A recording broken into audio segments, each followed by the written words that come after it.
FEAL started 27 years ago by the executives, the CEOs then of the superannuation funds and profit to member super funds in the industry who wanted to pool their resources and develop their leaders. And FEAL's had a long partnership with Melbourne Business School, just started to run the fourth cycle of our Masters of Organisational Leadership program.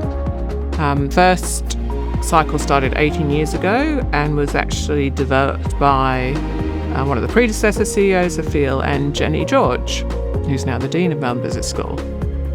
Current challenges for the industry are growth, complexity, expectations. The funds have got larger and larger. They're also complex organisations. We bring a cohort of emerging leaders from across the different superannuation funds to Melbourne Business School for a week, hearing and learning from 5 different Melbourne Business School academics. And at the same time, because they're with a cohort of their peers in the industry for 5 days, they're also learning from each other, building connections with each other. And the academics at Melbourne Business School who understand the super environment and can relate what they're saying to the super environment or their cohort of peers, then they're going to get leadership skills that really relate to their day-to-day role when they go back to their funds.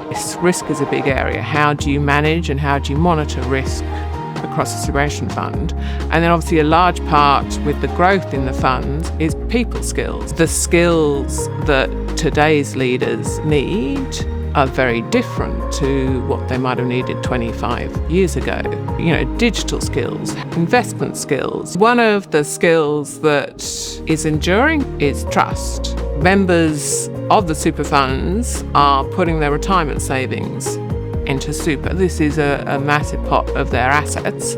So there's huge reliance on trust. So it's anything we can do around leadership skills, connections, to build or reinforce a culture of trust within these funds. That's another huge element of what FEAL and what MBS does.